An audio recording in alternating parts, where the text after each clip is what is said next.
What is up, everybody? Welcome to Comic Book Club. I'm Alex. I'm Justin.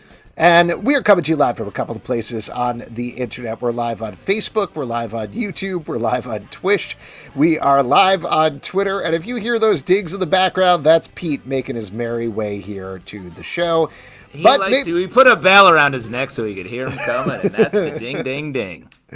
Absolutely. Now, I'm very excited to have you all here this evening at this wonderful show.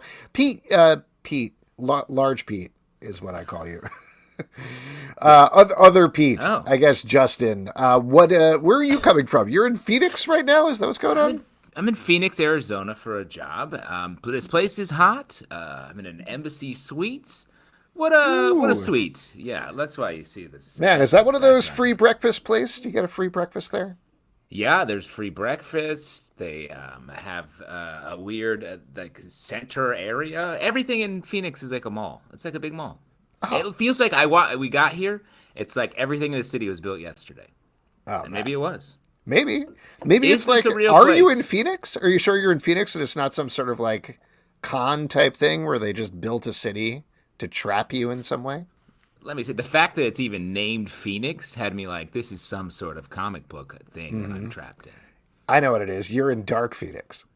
Yeah, exactly. Oh no, it'll be retconned somehow. I think maybe I'm gonna be retconned. Hey, should we bring our friend Pete in here? Bring him into the stream. Pete LePage? Yeah, let's give it a shot. Oh, hey Pete, how's it going? Oh, what's up, guys? Hey, thanks for coming to the show. Always good to see you. Justin's reporting live from Dark Phoenix, we've established. Yeah. And you're coming from Days of Future Past because you're so late right now, right?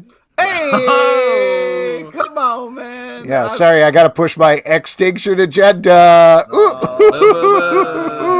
Oh, man, I ran out of crossovers. Phalanx Covenant. Yeah. There you go. I was just going to say Phalanx Covenant. I was like, that one's hard to say, just regular.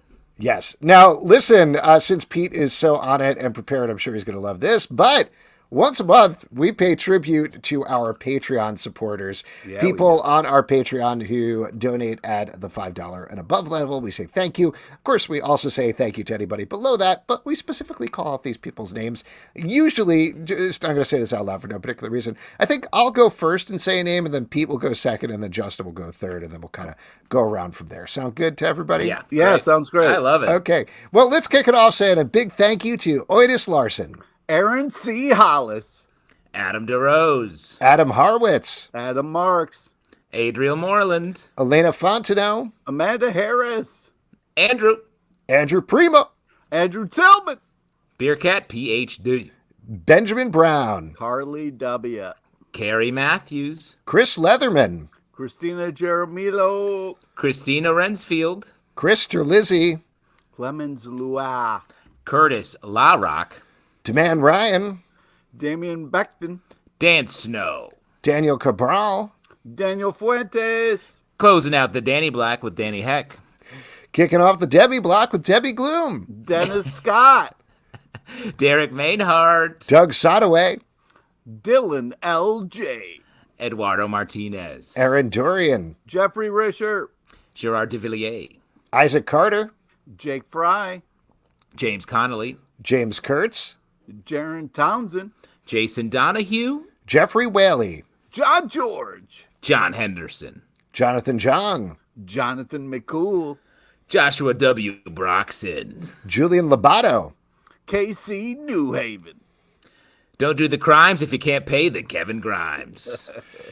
I came to Kevin Clyde Rock. No, that didn't work as well. I'm sorry. Kieran Broderick, Cody Thomas, Luana Thomas, Lucas Sink, Mark Zeller, Matt Tice, Matthew C. Hernandez, Michael Tillman, Nelson Kelso Martinez, Nick Grayson, official CBC chef Brett Macris, Omnia Soul Art, Oren Dix, Pedro A. Rangel, Pete's Pretty Kitty, Prime, Ring, ring, ring. It's time to call the provocative ambulance. Rev Mikey, Robert Petnout, Sarah Schottmuller, Sarah Schaefer, Scott Carpenter, Scott England, Stanley, Tamelia Rush, Taylor Bryan. Terrible Jason. The Big Flood. The 12 Bench. Victor Perez. Will Buchanan. William Leach. Zachary Bachman. Zika's Viral Comics. Thank you all so much for your support of the show. We really appreciate it. If you would like to support it, patreon.com/comic book club. Not only do you get access to our very active, very fun Patreon Slack, but you also get our back catalog from 2011 through 2022. That is thousands of podcasts at your disposal to listen to at any time. I think it's cool. Hopefully you all think it's cool too. Now listen, we are going to bring in our first guest here back to the show. He's the creator of a new book from Image Comics called Indigo Children. Ladies and gentlemen, Curt Pires. Hello, Curt. Welcome back. Hey. What's up, guys? Thanks for having me. I appreciate it.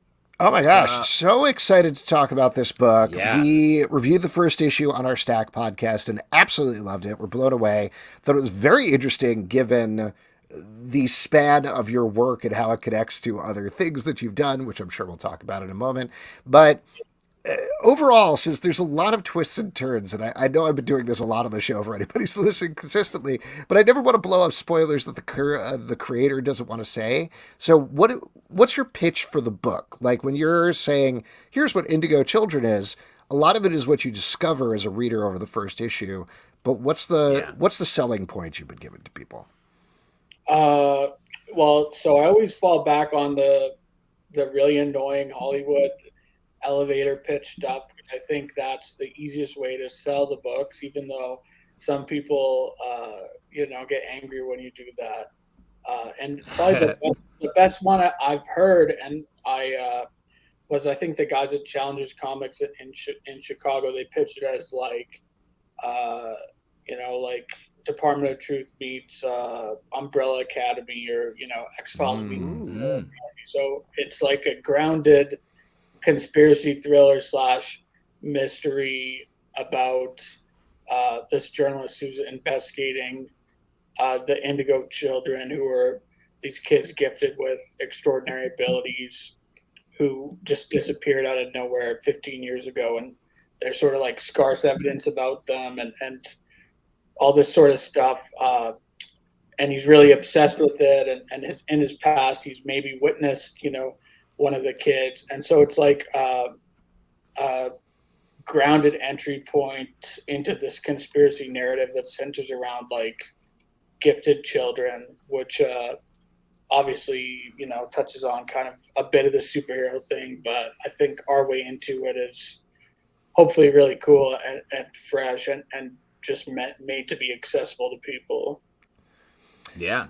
Yeah, I sort of read it as, I'll throw my pitch back at you. It lost if they didn't completely ignore the Walt storyline and actually dealt with all that stuff that they set up.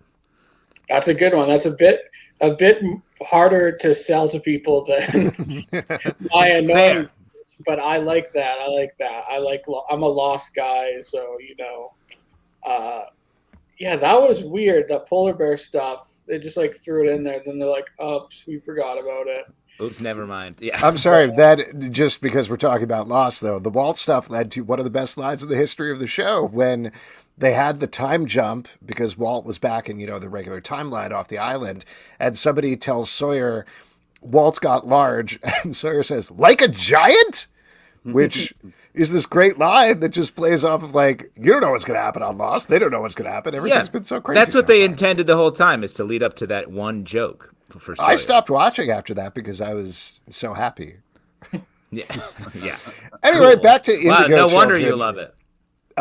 So with Indigo Children, like I said, and like we've been talking about, there's a little bit of a mystery in terms of exactly what's going on that plays out over the course of the first issue, which is out now, by the way. Anybody can pick it up from Image Comics.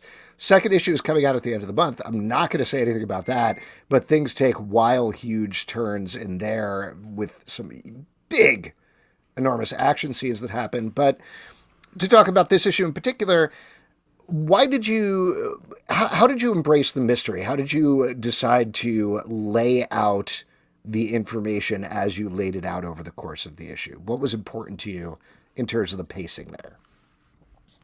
I wish I had a great answer, but I think I wrote this issue in a couple days, I was really like obsessively writing it. And I think the first thing I came up with that opening sequence. And then obviously I wanted to, the first issue is kind of a puzzle box where you start with this time, this like precursor sequence, and then you go into the present. And then at the very end, we sort of go back to that first sequence and like pull the rug out from under you. So I think I wanted to do a big meaty first issue that like could function on its own, right? It's kind of like when you have not to pull too much into the TV stuff again, but it's when you have like an extra length pilot or whatever, and you feel like, oh, that's sort of a mini movie or whatever. Like I was really interested in it and obsessed with making it as compelling as possible and as tightly constructed as possible. Well, go ahead, Justin. You were going to ask something. Yeah, I was going to compare this to another book of yours. It's Only Teenage Wasteland, which is also out now. Another book we've talked about a lot.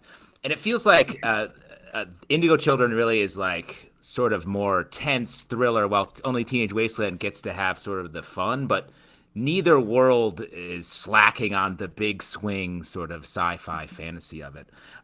Were you working on these together? What was the timeline for both of these books? So I think I started working on Indigo Children first.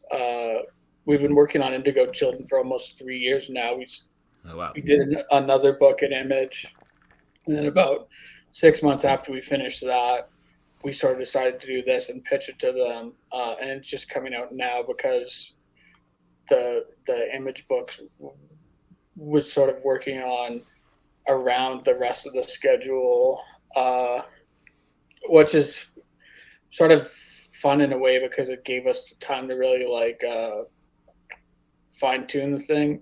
But Teenage Wasteland was a much shorter incubation period. I think what happened with that book was I had the idea that I wanted to do like a comedy that dovetailed into like a harder, weird sci-fi direction, and have it be sort of character based. And initially I was thinking of it being older characters, and then just thinking about things and working on youth and stuff, and sort of meditating on it. I realized, oh no, I need to do this as like a teen party thing and kind of tap into that sort of foundational narrative of, you know, those coming of age films, and then just, you know, again, pull the rug out under from people and do the artist of the book sort of described it as like a beat switch. When you have a beat switch in a song, right, and it's means what you're listening to, and that's sort of what the ending of the first issue of Teenage Wasteland is, as well as the last issue. It has one of those, right, where it's like you think it's all gonna wrap up, and we sort of just throw them deeper into the shit. I just want to mention real quick, just to bring together two discussions here while we're talking about It's Only Teenage Wasteland. There's an exchange that happens, I think, in the third issue, where somebody says this is some Lost bullshit, and then another character says we do not take David Lindelof's slander in this house, but yes, this is some Lost bullshit.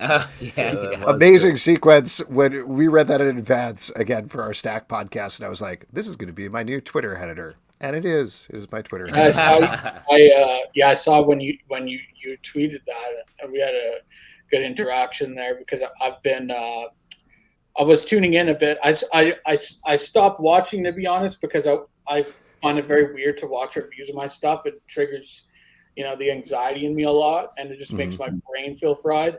Well, I was watching it for you guys because I thought it was like really funny, and yeah, you guys, I like the show, so it's funny, and I appreciate you guys.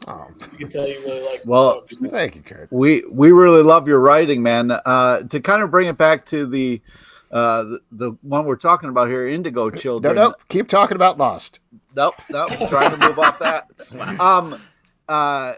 I'd love to, because this is based on true stuff. I'd love to like know how much research you had to do, or did you go down like a rabbit hole? And when you were talking, two-part question, sorry. And for the second part, when you were talking to the artists, were you like, no, make the kids creepier? Yeah, creepy. That's funny. So the research stuff, I think it really was inspired by this one piece of this article that I found that was about sort of this Russian kid who's sort of like the inspiration for our like main kid. I was like, this kid claims he's a, reborn Martian, all this stuff. He's like a child genius, and he was saying all this fucked up stuff, right? Wow. And so like what happened was I was on, and this is a really funny story because it's kind of lame, but I was on Snapchat because my brother sends me would send me pictures of his dogs. But I never use Snapchat because it's an app for 15-year-old girls or whatever. I was on there and I was like flicking through it, and that's where I found it. I was like, holy shit. And I started Googling and stuff. And it's really, that was the inspiration of the story because you can't really find all this information on this kid or what the fuck happened to him. So I was just I had started filling in the blanks and obviously doing the weird, mashup of the conspiracy stuff and Steven Spielberg stuff I like and sort of grounded superhero stuff. So that was where that came from. And then the creepy kid stuff, no, that was all him. So I blame him. But I think one of the creepiest things we did was when we added that the VHS thing. I think makes it so creepier. That's my favorite part of the book, and that's something I worked on really nailing is that slow zoom out or whatever, and you starts to pixelate. I was looking at it today. I'm like, man, this is so creepy. Just even though we made the thing, I'm like, this is happy with that. I mean, it was interesting to me that Justin mentioned It's Only Teenage Wasteland, which obviously, there are similarities there. But this seems a lot closer to me to Youth, another book that you do that's also, slowly creeps up on being about superpowered children. What is it about throwing teens into these wild sci-fi situations that's interesting to you? I mean, I honestly think about that myself because I don't know why I'm writing so many teens. It's See, you're on Snapchat too. Yeah, you're on Snapchat. You got that Snapchat inspiration. Getting a bit creepy. But I think teens are such interesting characters because they're so volatile and everything's in flux, right? So when you throw them into these big situations, you have so much room to play around, and I think they're just sort of mirrors which we can sort of project a lot of adults' personal issues and all this stuff, right? So they're sort of ciphers, and I think that's outside of my work. If you look at something Yellow Jackets, I think one reason that show is so good is because there's that the teens in that are reflective of so many different people, and we can all sort of see ourselves in them. So I think that's why I'm drawn to that. And I think also a lot of people, good or bad, you have such formative memories around that time. It's a key period. So I think that's sort of why I keep going back to that well. Cool. Do you think do you want to skew older potentially with the next thing just to kind of change it up a little bit? Yeah, I mean, I don't want to just be doing teen stuff. It's kind of, that dude. But I think the books vary, right? They just, these books kind of come out close to each other, so it feels it's a lot of teen stuff. But we've got a lot of different books coming out, right? But already thinking about it. One of them also has teens in it, so fuck me. We got a question here on YouTube from Derek Mainhart. Says, given the teen angle, would Curt ever consider writing for Archie? Mike, well, thanks for the question and tuning in first off. And I don't know if I would be right for it, but I would do something. I would do a short or something. It's such a historic comic, but I don't think I would be the right guy for that particular gig long term. Do you think, is there a character from Archie comics you think you'd spark onto in particular? No, I don't need to. I haven't read Archie since I was a kid. I have no idea. Archie's still there. Yeah, they're pretty much the same. Yeah. I don't know. I like Jughead. He's funny. Missed much. All the burgers or whatever. I think I would I would do it like, that volume of Criminal where they did the like Archie comic and the thing, and it's like about how their lives all went to shit after high school or whatever, and it's like I would do like that would be my version of it. So I think maybe just go read that volume of Criminal that did for you. That cool? Well, what else are you working on? You've got Indigo Children obviously going on now, like we talked about. It's awesome. Only Teenage Wasteland is... Well, to get back to that for a second, that wrapped up the first volume. Are we going to see more of that? There's a little bit of tease of that at the end, if I remember correctly. Yeah, so we're into figuring that out right now, really. We want to do more, and like have plans for pretty much the whole storyline. So we're multiple more volumes. So we're working on figuring that out. It's kind of a scheduling thing at this point, but we both really want to work on more and sort of see it through. And what else do you got cooking that you can talk about, if anything? So we've been I'm doing this new book that's out in a couple months that is not teenagers. It's a pretty crazy book I've been working on for a while called You've Been Canceled, and it's like a Transmetropolitan meets Judge Dredd, and it's basically like a future murder game series where people like vote on who they want to see get canceled, and then bounty hunters compete to like kill the person, and whoever gets the kill gets all the money and the fame and stuff, right? And so that's a new book I have out in June with this new publisher, Bad Cave Studios, but doing a lot of cool stuff. And yeah, like I just funded that book out of pocket until we found a publisher, because there's a super crazy idea and everyone's kind of they're weak when it comes to joking about cancel culture, whatever. I want to say they're pussies, but maybe that's a little bit toxic. It feels like you scooped up the whole internet with the pitch for that book. You just got it all in one. Yeah. So anyways, it's this amazing book. It's ultra violent and cool, and so that's out in a couple of months. And then been working on a ton of books in Comixology. Obviously, I'm like finishing those up. Well, the fucking Amazon shit show goes on over there. Who knows if you'll be able to read them, but we're working on them. And then, yeah, we've still working on the youth TV show, in the writer's room for that right now. And then we have a few other TV things going that hopefully we'll be able to like announce soon. But really just try and make the comics as cool as possible. Then if we can set them up as TV or whatever else, and like work on making cool versions of that and get some money to do a bunch more cool comics. That's really what I've been up to, right? How many hours a day are you writing with all of that sort of multimedia stuff you just mentioned? Well, like not that. I mean, it's like less than you would think. I have a pretty full schedule, but it's like the writing is either happens or really fast or it doesn't. So a lot of time spent just thinking and figuring stuff out, right? So, but it's time consuming to oversee all the production on the books, right? Because it's like on top of the writing, I'm editing the stuff, so I gotta get the letters in, proofread, do this, do that, and then on top of that, do all the meetings and work and stuff on the like production company side, which is pretty much its own full-time job. But it's whatever. I'm like my own boss and been able to do some cool stuff, so I'm not going to complain about it.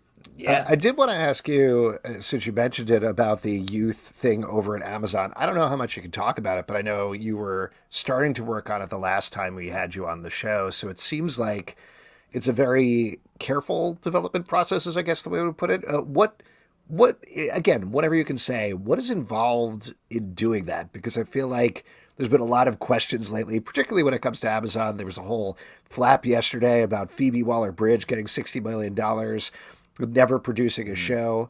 But obviously at the same time, like she's been working on stuff. She's been doing stuff. She hasn't been like do. So whatever you can. Snapchat. Yeah, she's been doing Snapchat and watching Lost. Oh, yeah, I've been on Snapchat. She doesn't put out shit, you know.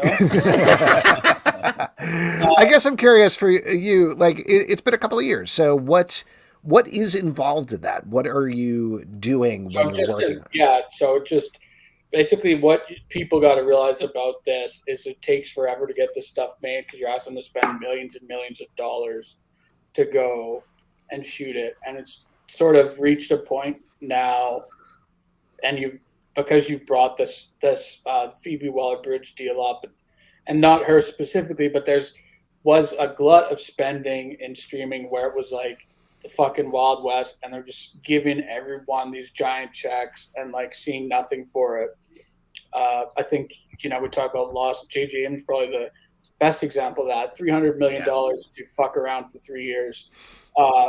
And so they're just careful now, especially at Amazon, of what they're going to greenlight. But the fact that it's been this long and we're still alive and we've, got a writer's room going, which is a big step. And there's been some other... That's huge.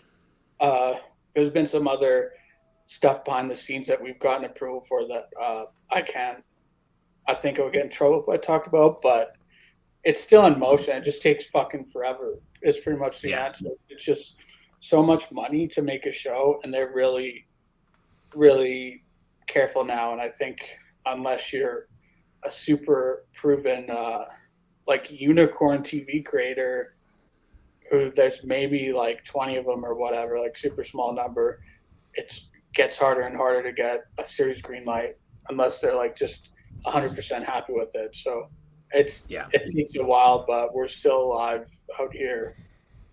All right. I mean, the fact that you have a writer's room going is super exciting because that's sort of anyone spending any money right now is hard. I mean, it takes months. It takes sometimes 9 months to work out a contract. So, of course, it takes long to get from point A to point B. Do you know at this point, I'm just curious because the announcement came out that Scott Snyder's and Jock's Witches is going to be animated. Since you are a comic book property, do you know if is it going to be animated or live action? Are you able to? Or live action. Yeah, live action. Okay. Real people in ours. We got real boys and girls on the Awesome. Well, that's very exciting. Curt, Very cool. This is all great stuff. Indigo Children is so cool. I highly urge everybody read the first issue because you're not going to be prepared for the second issue at all. It does some wild, awesome stuff. And looking forward to whatever is next from you. Yeah, thank you so much for having me and continuing to check the books out, guys. I do really appreciate it. No worries, man. We love them. Absolutely. We'll keep it Part of the Pires pile on the staff. There you go. Yeah. Have a good night, Curt. Brandon You too. Seeker. All right, there we go. Once again, it is called Indigo Children. You can pick it up from Image Comics. First issue is out now. Second issue will be out at the end of the month. And now I would be remiss to mention we are supposed to have a second guest here on the show, Dan DiDio. He is doing a book called Hide and Seek, the Superpower Protection Program that is out today. But it seems like he is in a superhero protection program himself, or maybe playing hide and seek with us. We got to find him. That's part of the game. It's That's part part of of the the game. fine. Find him. That's He's fine. hiding. That's how it works in the books, yeah. Yes. So unfortunately, he is not here at the moment. We'll see if he shows up by the end of the show. In the meantime, I think we are going to move on to our We have a next- very laissez-faire, come when you're ready policy here. Yeah. I always send our guests an email. I'm like, hey, the show happens. Come whenever. It's all good. Anytime. That's why Pete shows up whenever he wants to. It's Whatever it fits into my It's schedule. free. You know what I mean? Exactly. We're free. You know what's fun is when you're, trying to, finish work so then you can read comics to do the show, and then you look up and you're like, oh crap! Look at the time. You had like a moment where you're just like, I'm late. Yep. Yeah, Yeah. your little alarm clock, your cartoon alarm clock is going. I should set an alarm. It was your text that was like, hey, buddy, you gonna show up? And I'm like, ah! I know. You didn't have time to blur your shame hoodies, so it's clear that I you're... have my lovely collection of hoodies over here, so Well, regardless, we are going to move on to our next section, which is my favorite section because you all. Hold on, we have one comment here that is coming through from Derek Mainhart. Bring in Nat. Well, I don't know. That's a good idea. That's not my favorite section. Yeah, my favorite section is audience questions. And for audience questions, all you got to do section was bring in Nat. All you got to do is leave a question in the comment on Facebook, YouTube, or Twitch, and we will get to it here. It can be on absolutely anything you want. Anything is fine. Even where's Dan DiDio, but we can't answer that one. I'm sorry. But that all said, yeah, that's our secret. You know, it's especially a little bit of a bummer because Stray Bullet, our CBC chef, made a drink for Dan's book. So I'm going to bring that up anyway. I'm going to show that off here. Super tiny there, so you probably can't see it. But it is called the Hide or Seek, and it is absolutely delicious. Ooh, that looks. Put that in front of the camera again. I love the color on that bad boy. Yeah, no, it's nice. Beautiful. It's very refreshing. Got a little jalapeno, some mint. I really was not able to find basil at the supermarket, but it usually has basil in it. Some gin. Hold on a second. You couldn't find. We have another podcast where we have to review candy as we're talking about the TV show Sweet Tooth, and Alex can conjure any piece of candy you've ever even heard of. Ever been made? He's like special basil, small batch Cadbury eggs, and you can't find basil, which is everywhere. I'll tell you what, if it had been chocolate-covered basil, I absolutely would have found it. Yeah, exactly. As is, anyway, this is a delicious drink and a lovely tribute to Dad's book, even if we are not talking to him about it. So thank you. Wait, did you finish the ingredients? Justin did a sidebar there. And oh, my God, they're so tiny on this screen right now. So, okay, you take some... Here, hold on. You take some sugar, jalapenos, basil, mint, lime zest, and absinthe, and muddle that all up. Then you add some lime juice, gin, mezcal, simple syrup, and some sparkling water or club soda, and pour it over ice, and it is delicioso. Delicioso. Yeah, delicioso. Super what are you guys drinking tonight? I got a little Baltimore special here. I got a little duck pin. Duck pin? Yeah. Wow, named after the bowling? Isn't that a Boston thing? Or is that also Baltimore? It's also Boston. Oh, that's Candlepin. That's Candlepin. Yeah. Don't get your fucking cities mixed up there, bro. I'm getting my pins mixed. Yeah. I went down to the hotel front desk, and they had a hazy little thing IPA. Ooh. All right. Very nice. Well, we got a question here. We got a bunch of them. This is Nat, by the way, just to wrap this up, says, let the record reflect I told Alex where to find basil. He was also staring at me from across the street, which I didn't know. Now I see why you don't want to let him in here. You encounter him in your neighborhood too much. Pretty much. He's all right, we got a question here. This is, here we go. We brought it in. Scheukler says, favorite surprise in a comic? Why the Last Man?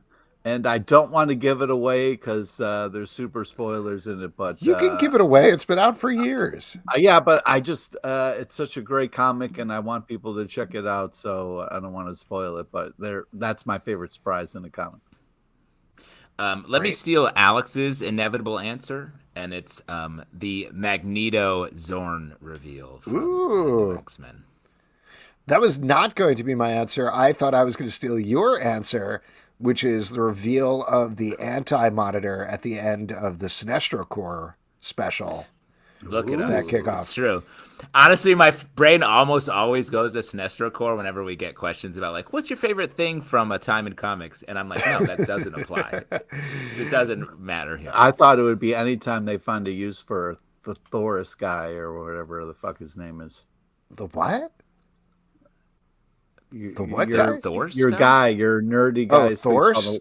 Beta Ray Bill? No, the guy who speaks all the languages, talks to computers. Cypher? It was just a Thesaurus. Oh, Thesaurus, not Thor's. Okay. Thor's, it's very funny that Thor's, we were like, Beta Ray Bill, of course. And they're like, nope, not that at all. I mean, I like both of those characters, so there you go. No, but just to elaborate, if anybody doesn't know what I'm talking about with the Sinestro Corps War thing, it's just this thing where, like, we already knew that Sinestro was building up these yellow lanterns to take on the green lanterns. And over the course of the book, he's building up this team of Superboy Prime, who's the Dick Superboy from another universe. He's got Cyborg Superman there. There's a bunch of other villains that I'm blanking on that are all together, and they're like, yeah, we're going to bring the pain to the whole DC universe. They're like, wow, this is going to be tough. This is a big crossover. What a big team. And they keep talking about their master the entire time for the Sinestro Corps, and you're like, I don't know who that is. And there's a perfect page flip where the way that they lay it out is everybody is bowing down to their master. They're like, I'm ready, master. I'm ready, master. And then you flip the page, and it's the Anti-Monitor, gigantic, saying, as am I. And it's the first time the Anti-Monitor has ever showed up since Crisis on Infinite Earths. And it's this perfect oh shit moment of like, well, this was already pretty bad. This just got exponentially worse for everybody. And it's great. It's good stuff. And he is so big there, too, is also like, wow, it's like someone built a Lego and left it there. And then it's like the reveal was that. Yeah, great stuff. This is Pete's ready to move on to another question here. This is from Omnius Soul Art. Are there any other secret quizzes to be unlocked? Justin. Great question. Was it my turn? It's your turn, man. Get back on All it, right. dude. Then yes. But it's going to be hard to unlock it if I haven't thought of it yet. But good luck. We always have some secret quizzes boiling. Pete, do you have a secret quiz boiling? What is going on? What are you doing? No, I don't have a secret. I like to, I don't. I closed the Punisher quiz. I'm hoping after, maybe we get some more Daredevil Punisher love that will inspire another quiz. But as of yet, nothing. Okay. I'm waiting for Justin to go though, and then I can get excited to do yours. When Matt, it's my turn, Matt Towson in the comments says he'd like to unlock the secret Dan DiDio quiz. Sorry, that Dan DiDio is in another castle. Any message? This is from Ben, the Border Collie. Any message you'd like me to pass on to Kevin Eastman? I might get to meet him this weekend when I'm helping out at South Carolina, I assume, Comic-Con. Yeah. Wow, that's awesome. I think I speak for Pete when I say fuck Tom Waltz, though. Yeah, let him know that. Definitely play him that clip. Play him that clip from the episode, Ben. But if you are, it depends on how long your interaction is with him. But I feel bad because the first time I met him, I was so excited to talk about Teenage Mutant Ninja Turtles. As an interviewer, you want to kind of talk about things that the person wants to talk about. And you were his doctor at that point. His kid was in the hospital, and he was like, please. He had like a bunch of projects he was excited about, and all I wanted to do was talk about Teenage Mutant Ninja Turtles, and I felt bad. All you did was kiss his hand over and over again. Kiss his precious hand. If it makes you feel any better, Pete, and I mean this sincerely, you are 100% definitely not the first or the 10th or the 500th person to have done that to him. Yeah. So I would just like you to walk up to him and say, hey, man, sorry, everybody keeps bugging about Teenage Mutant Ninja Turtles. You're probably over it, but also thank you for creating Teenage Mutant Ninja Turtles. Nice. There we go. And then after that, play him the Tom Waltz quip for our podcast. This is from Derek Mainhart. Do you drink seasonally? Ooh.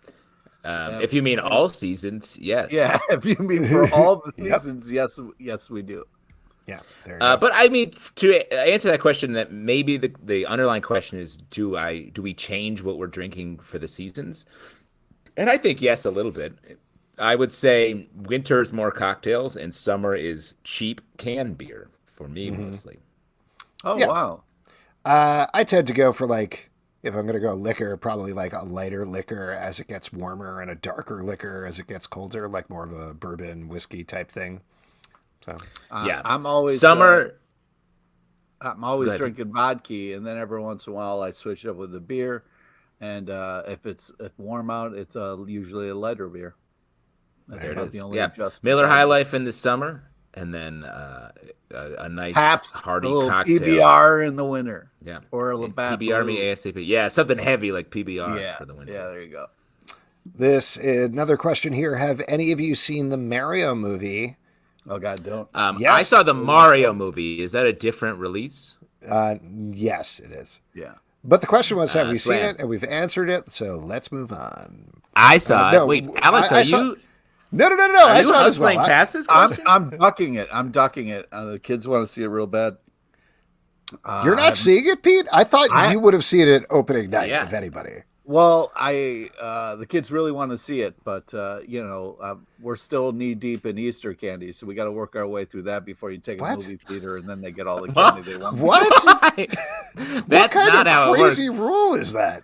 It's very funny that you don't have to fucking follow the rules. You know what I mean? If they're rolling with you, they can get anything they fucking want, man. Yeah, if you're the man that can't control himself around candy, and you're demanding these kids control themselves around candy, I just don't understand the connection. Maybe can you explain this for me a little further between once you eat all your candy, then you can go see a movie? Yeah, because when they go see a movie, they get so much fucking candy, then we're knee deep in candy again. So it's like bring the candy that they have to the movies in a little bag. Yeah, that's true. I could do that. Yeah, I could. Let's say bring your baskets. I'm sure no one at the movie theater will mind. They really won't, actually. They probably so what did you think, actually, Justin? What did you think of Super Mario Brothers movie? I thought I liked it sort of was like playing the game weirdly, and I was surprised I enjoyed that because there wasn't much of a story to it, and that's just the way it was. But the fact that they mimicked the gameplay a lot and moved quickly through the story, I actually enjoyed, and the music outside of the needle drops, which were pretty bad, was amazing. The orchestrations were sick. Yeah, 100% on the same page as you. My main reaction afterwards, I took my son midday Saturday, I think, or something like that, and it was a pretty nicely full theater. He came out and he's like, wow, that was great. And my reaction was like, yeah, they did exactly what they needed to do. Nothing more. Like, it does not go beyond that. It's not like the Lego movie where it's suddenly this treatise on how we play with toys or anything like that. It's just straight up a Mario movie. Did the thing. Yeah, it's good. I'm excited for Jack Black as Bowser. He's great. He's maybe the best part of the movie, I think. I would say. I think so. Yeah. For all the talk about the voice acting and all that talk, none of the voices really did much outside of Jack Black, I thought. Yeah. And I will say, this is not actually ruining anything. I think, if anything, it'll enhance your experience. Charles Martinet, who does the voice of Mario, where everybody was very upset, like he didn't get to do the voice. Chris Pratt gets to do the voice. Charles Martinet actually voices 2 roles in the movie that are really fun Easter eggy roles. So cool. Good stuff. A lot of Easter eggs. I was surprised. Yes. Very cool. I felt like a little bit of a sucker, but particularly in the first 10 to 15 minutes or so, I was like, oh, good. Oh, look at that. I know that thing. Hell yeah. Oh, there we go. I loved all of that. Yes. I know. I won't say what it was, but I was like, oh, yes. I love that picture frame in the background. Yep. 100%. I was like, cool name for that pizzeria. Yay. And I was like, afterwards, I was like, what are you, an idiot? And I was like, yes, I am. I am an idiot. And also, it's 90 minutes long. It's 90 minutes long. There's been no family movies. So I was just like, oh, thank God. I can take my son to something. Thank God. Thank God. I mean, I still fell asleep briefly, but it was pretty good. Oh, man. Yeah. Yeah, there's a point where it just becomes like a mess of whatever. But again, it's totally fine. Go see it. Eat that candy while the kids aren't looking, Pete, and take them to go see it. Hold on, I want to highlight before we move please. on. The Schweikler comment. The needle drops weren't Black Adam bad, but they were all obvious. That's 100% spot on. They weren't as embarrassing as Black Adam. They were just what we all expected. Yes, but I also want to emphasize I agree with you. Like the orchestrations of the Mario themes were great. They were so good. Like it was just calm. It was just like calming. I was just like, oh, this is so satisfying. Yeah, all of that music is so deep in my bones when suddenly you hear like. I was like, yeah, we're going underground now. We're in the sewer. Oh yeah, exactly. I know. I wish that played when I got on the subway. All right, this is from David. You have any fave foreign or smaller run comics or comic movies or comic book adapted shows? Ooh, good question. Easy one, but I'll throw out The Ink Owl. Was one of my favorite books when I was growing up. Loved reading that, was obsessed with that. Very curious how Taika Waititi is even going to approach that as a movie because there's barely a story to that thing. It's just wildness, but I don't know. It'll be interesting. What about you guys? You got anything? Too Cool to Be Forgotten is the first thing I thought of for a small run. As a smaller run comic. I can't think of anything. I'm trying to think of smaller run stuff. One thing that I have watched a little bit of was the that I'm just gonna get back to is the is it Miles Teller did the Amazon show based on that's like sort of super obtuse based on the Ed Brubaker story. Okay. I thought you were talking about The Offer for a second, the Paramount Plus show about the making of The Godfather. But you mean, I know what you're talking about. Too Old to Die Young. Yeah. That is based on a graphic novel, and it's apparently hard to watch, but there's it washes over you after a while. And that's what it is for my viewing of it. Totally unrelated to this, other than the fact that you mentioned an obscure thing that was created by a comic book writer. I had no idea about this until I was reading a random review today. Renfield, the new movie with Nicholas Hoult and Nick Cage, came from a pitch from Robert Kirkman. It's not a comic book. It's not anything. It's just a movie that he pitched that they're doing that somebody else wrote. So, But he didn't write it. Does he get? No. Does he have credit? Does he have? Yeah, he's an EP on it. He's an executive producer. Nice, man. That guy just getting it. Absolutely. All right, we got one here from Tomer Dar. Thoughts on the last ep of The Mandalorian that many consider a low point for the series? Yeah, it really depends on who you talk to, because other people consider it a high point. You want to talk about you call it a high point? Yeah, the power couple of Lizzo and Jack Black. I could watch that all day. Those two together were magic, and yeah, I loved it. Also, it made me laugh that the Mando is just kicking robots. That just really cracked me up. Just standing there, they're working, he's kicking them. Oh my God, I laughed so hard at that. It's really, you hate robots. I think, like, Pete, you love it, and I don't want to get on that track. I just think The Mandalorian that I sort of loved in season 1 was something so different than what it is now. And there are some aspects that are interesting.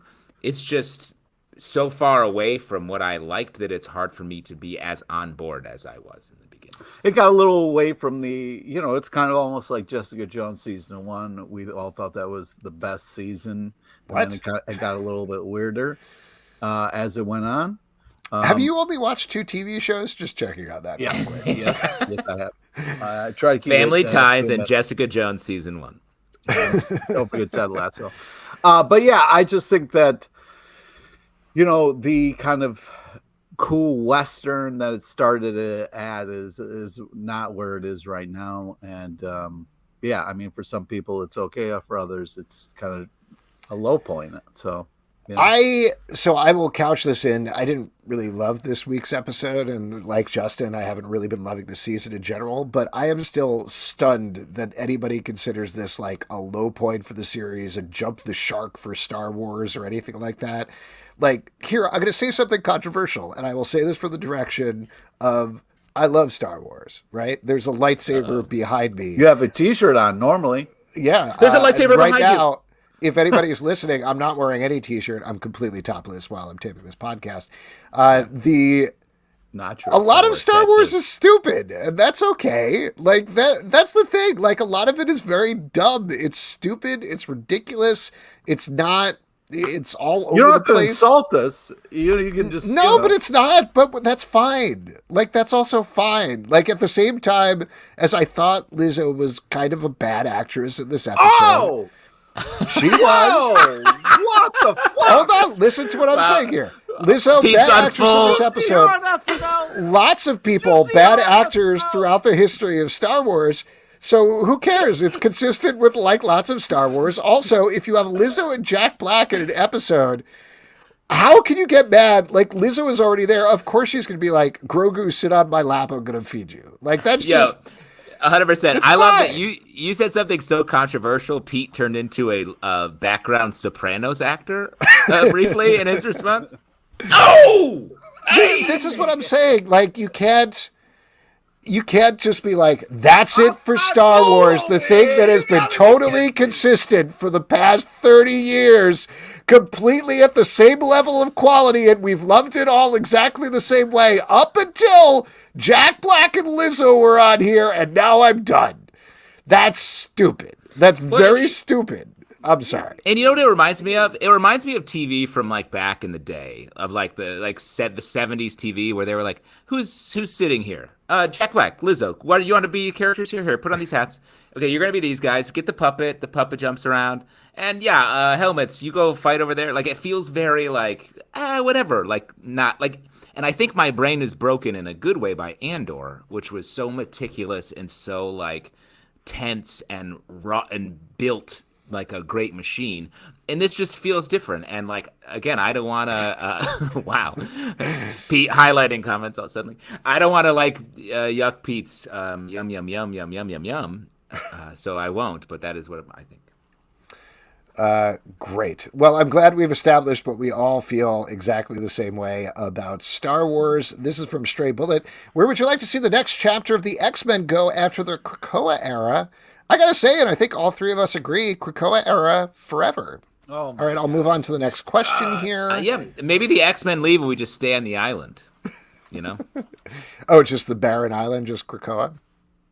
Yeah, just like 22 pages each month, just like island stuff.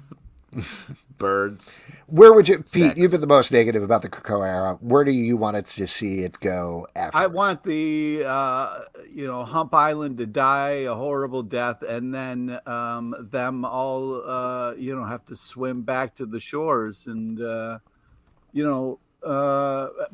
maybe we're not as welcoming. You know what I mean? Like, I don't know what's going to happen, but I would like them to rejoin the rest of the world so that they can be a part of things again.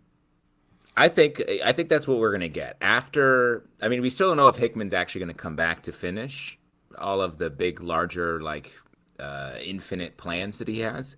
But if he does, I think we'll get a hard reset. That'll be Gray Malkin Lane mansion. It'll be back to the tradish way, and we'll pick an X-Men team, and I think it'll be very, very back to basics. Well, that's the thing, though. I'm wondering what kind of X-Men team is going to be left, because I think it'll be full basics. It's a shit show. You know what I mean? Of like, no, I think they'll go for like classic lineup of like Cyclops will be there, Wolverine will be there, Jean Grey. You'll get Storm. It'll be like.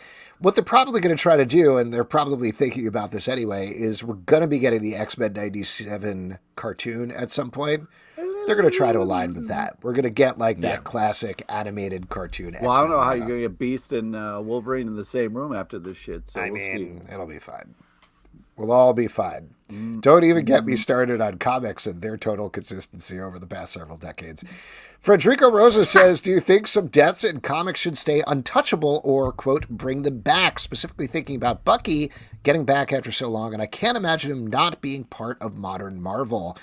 Now, just to mention for anybody who's listening who doesn't know about this, I assume most of our listeners do, but just in case, for a very long time, there were two untouchable characters in Marvel who were Bucky and Uncle Ben. Those were the two that you cannot bring back in any way until Ed Brubaker pitched bringing back Bucky as the Winter Soldier, pitched this big story. Obviously, Uncle Ben has come back in different forms, but never officially full-time. But that's just context for anybody listening. What do you guys think about this? Well, it's hard because, Brubaker proved that, you can break rules because the death of Captain America was maybe one of my favorite kind of things in comics. Seeing Bucky, the Winter Soldier, become Captain America was such a cool thing. And, then Falcon. So it's awesome to kind of be able to pass the mantle. It just thinks that sometimes somebody's got to die and then they kind of bring them back. It really depends on the story. I'd like to think some things aren't untouchable, but sometimes a great story can prove you wrong. So if the story's great, then I'm all for it. For me, it's like you can't just bring a character back and have him show back up like, hi, I'm here again, because then it cheapens the whatever took them away, and it doesn't give them anything to do because the story is about their absence often. So I think the reason the ones we're discussing, Bucky specifically, succeeded so well, and Spider-Gwen, while we're talking like Gwen Stacy, another sort of untouchable character, the writers found a way, and artists found a way to bring them back in a way that was like innovative, and made them something different and new, while also using their backstory as meaningful emotionally to them as a character and the characters around them. So I think the comics like the only medium where you can bring characters back from the death and everyone's like, sick, let's go. Anywhere else, it's like a problem. Yeah, like real life. Big problem. Real life, documentary. Well, I think Pet Sematary worked out pretty good. Yeah, I think so. I totally just real quick, Pete. Not real though, right? Pet Sematary. Yeah. Remember that's not real because we've had a lot of talks about that. That's true. That's a good point. 100% agree with what you guys are saying. The only thing that I'll add is I think it's also very helpful if you have a long-term story for bringing that character back. Yeah. Like the reason the Bucky thing works, it was because the plan wasn't we bring Bucky back, shocker, period. It was we have this long-running mystery through multiple issues of a series. Who is the Winter Soldier? What's going on with him? Oh my God, he is Bucky. What does that mean for him? What does that mean for Captain America? Now he's starting to get his memory back. And they knew this at the point that they were bringing back, Captain America dies, and Bucky has to take over and become Captain America. What does that do to Bucky? And then, of course, Captain America comes back, and that's its own separate issue. But all of those things really layered in. That's the reason Bucky stuck around as a character, not because they brought back Bucky for one issue as the Winter Soldier, and he's like, it's a me, Bucky. And then that was it. It was, what did it mean, and creating him and crafting him and recrafting him, because he's a character that was gone for decades. We don't know him as readers. We weren't alive. So it's discovering him in a new way. So I do think that's something important to think about when you're bringing back a character, is what is that long-term story as well. Let's see if we got anything else here. A lot of statements. And you can save those statements for my favorite section, audience statements. There was some spoilery stuff about Mario. Here we go. Michael Tillman says, if Dad doesn't show up, will Alex's impersonations of him make a return to the show? I don't know. I don't know if they will. I'm not sure. Maybe they will. We'll see don't do it now. He won't show Dan's up. here. Dan's here. Let's go. Yeah. Hide and seek. Hide and seek is out today. I got a whole blackboard behind me with clues about what goes on at hide and seek. I'm not going to tell you what they are, but there's 52 of them. There's 52 clues, and they're very good. No wonder he didn't show up.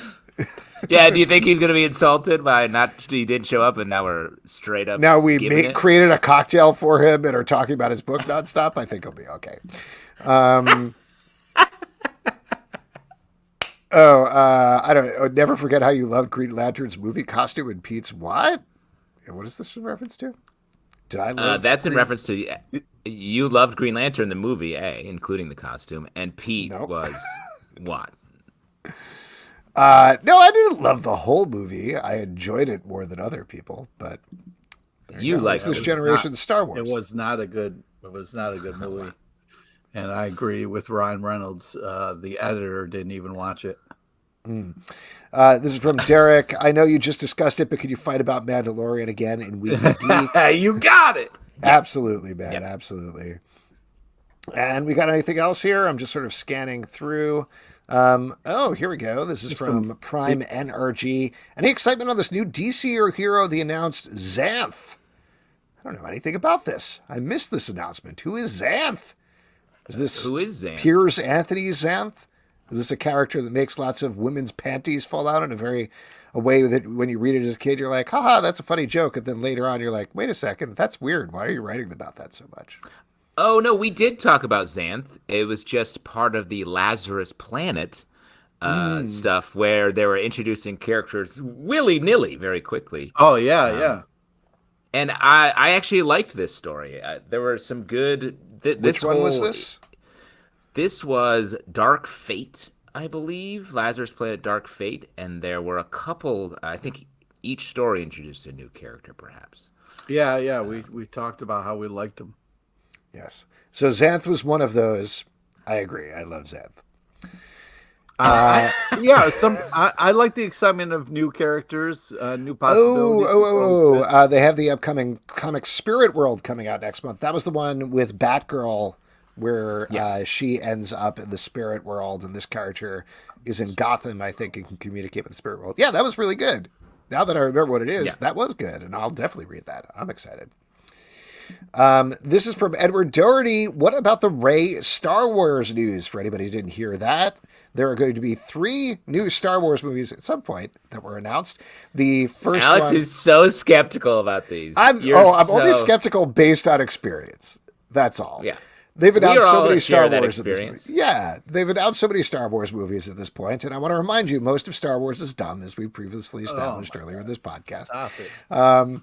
Anyway, the 3 movies that they announced, one is one that takes place 25,000 years ago, directed by James Mangold, that shows you the first Jedi. Then there's another one that takes place in the Mandalorian era and is going to be a big movie that's going to bring together all the TV characters for one final battle against the Imperial Remnant. And then the third movie stars Daisy Ridley, once again as Rey, 15 years after the events of Rise of Skywalker, where she is rebuilding the Jedi Academy. What do you guys think about this one? I'm the most excited about revisiting the future of Star Wars, and Rey is a great character. I think rebuilding the Jedi Academy is great. Rebuilding the Jedi Academy is the least fun and interesting part of that to me. It's like that feels like let's negotiate some trade contracts. I'm like, we don't just go do stuff. Go have an adventure and a battle and live. You don't need to build infrastructure. That's what we do in our regular world. What do you think, Pete? What are your feelings on these movies? I'm excited. I just think that Rey is a great character played by a fantastic actress. And I want more. I think hopefully we'll get some new, better stuff. Totally agree with that. The Rey announcement was the one that got me emotionally in my feels, where I was like, oh, she's coming back. That's so great. So I'm very excited about that. The thing that raises a little bit of alarm bells is, not to talk about Damon Lindelof the whole podcast, but that was the one that he was co-writing about a month before he left the movie. He gave this interview where he's like, man, I don't know, if you can't write a Star Wars movie, you can't figure out a reason it should exist, you shouldn't be doing it. And then a month later, he was like, well, I've left this project. And then Stephen Knight, whose writer has worked on Peaky Blinders and a bunch of other things, took over as the writer. He's a good writer as well, so that's good. But that definitely, to me, I was like, I don't know. Let's see what happens. But I think doing one-off movies in different eras, in theory, is a very smart way of approaching it, rather than here is our epic new trilogy of movies, So that's good. I'll say that's a positive. And we got one last one here I'll throw on from Stray Bullet. You guys never answered my question last week about my robot vac. I'm starting the apocalypse. Spoiler, it hasn't happened yet. I don't remember what the question was exactly. But I don't know. Maybe it was something about, do you trust robot vacuums? You know what I mean? My parents told me they got a mopping vacuum as well as their robot vacuum. Or a mopping robot as well as their vacuum robot. I asked them if they fight, and they were like, I don't know, we haven't turned them on at the same time yet. So. Oh, my God. It's two separate. Sounds like they're starting the apocalypse. Blackston over there. They got all sorts of robots running around that house. All right, there we go. That is it for your audience questions. Whoop, whoop. We are going to move to our next section, which is trivia. And for that, we're going to turn it over to Pete LePage. All right. Peter J. LePage, the star of trivia. All right. Do we have somebody for this, or are we doing first? No, we're going to do a hand up.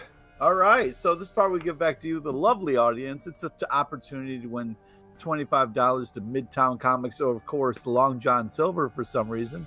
And we just need you to volunteer.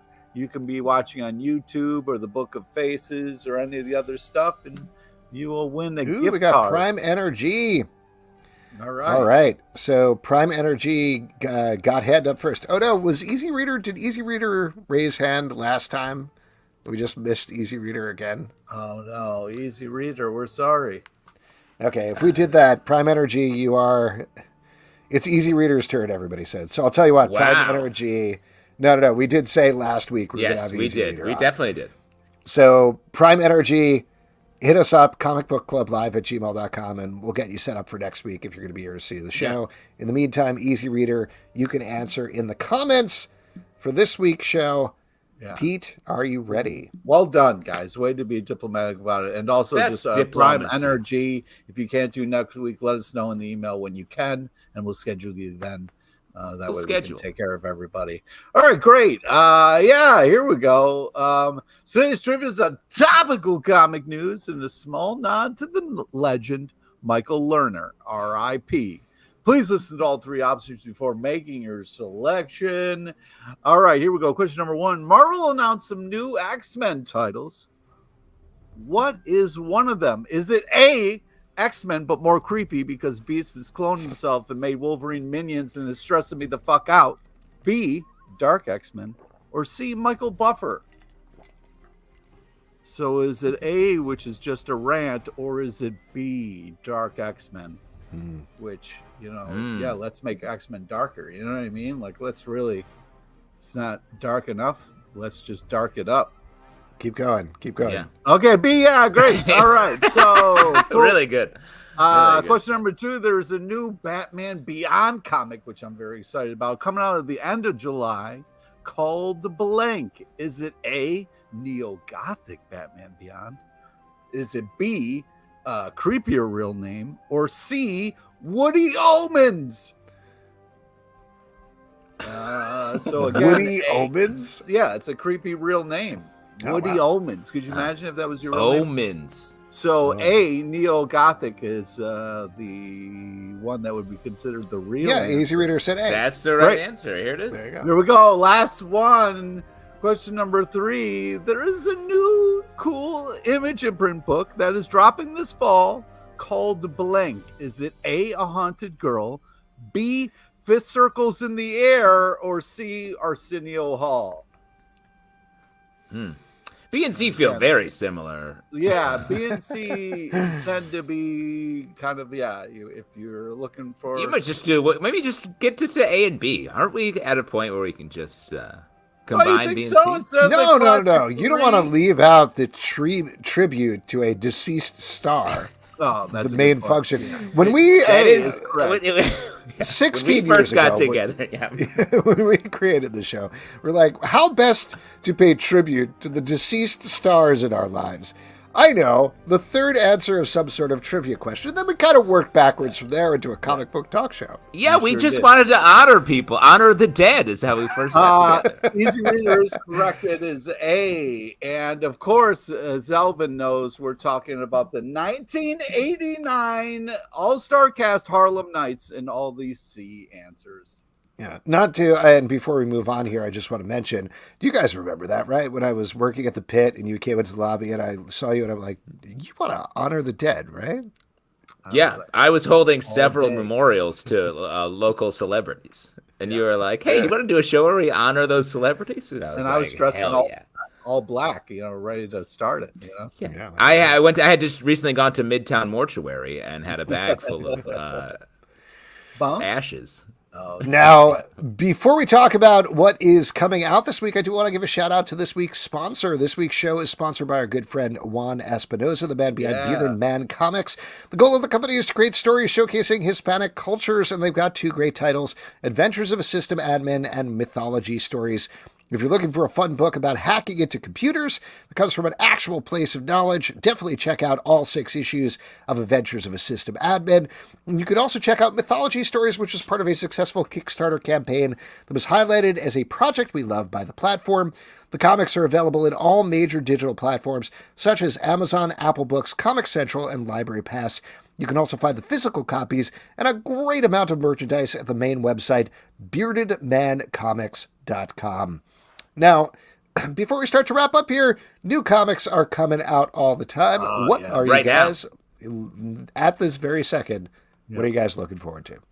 Well, there's a lot of great comics out tomorrow, and I'm very excited to talk to you guys about it on the stack. But I'll tell you, one that really jumps out at me is Usagi Yojimbo Teenage Mutant Ninja Turtles #1.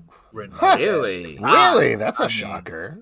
And then Danger Street #5. Yeah, you didn't see that one coming.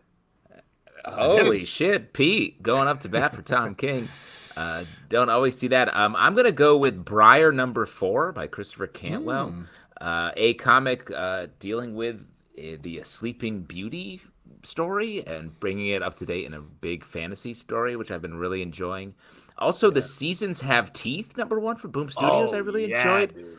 As a standalone, it's coming out tomorrow, so I will enjoy it. And that is a fun one-off. Maybe it feels like a one-off, but it feels like it also may be continuing story set in a world where the seasons are a little more aggressive than our current seasons.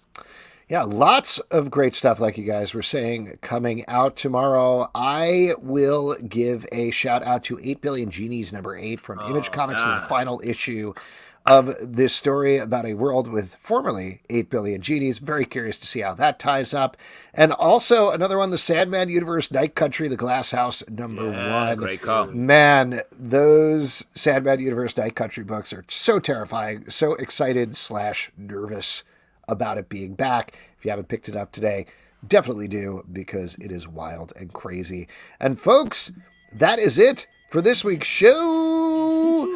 A couple of people we want to thank. We want to thank Curt Pires for coming on. Check out Image Comics Indigo Children, out in stores now with issue 1, issue 2 coming out later on. Also, he wasn't here, but if you want to check out Dead to Dio's Hide and Seek, the Superpower Protection Program, that's in stores today. Next week, we have a packed show. Mark Russell is going to be back on the show to talk about Second Coming Trinity and all of his other projects. Also, J.C. Barber and Wes Watson are going to be here to talk about Count Dante. Kalani Hubbard and Louis Gaudino are going to be here to talk about the Sky Hoshi anime. A couple of other things we want to plug from our end. Sons of a Gun, our DC podcast, is ongoing with recaps and rewatches and reviews and rereads and other things. But no Riri Williams, because that's the Marvel Universe, which we cover over on Marvel Vision, our Marvel podcast, where we've been doing Marvel news podcasts every week.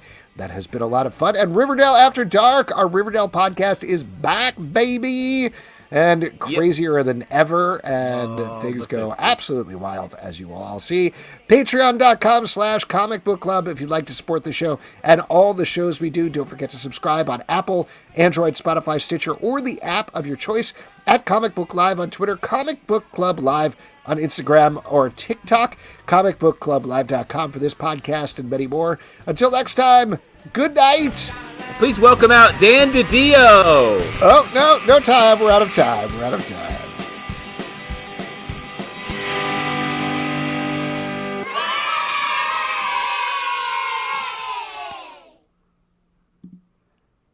Thanks, everybody. Have a great night. Appreciate you coming out.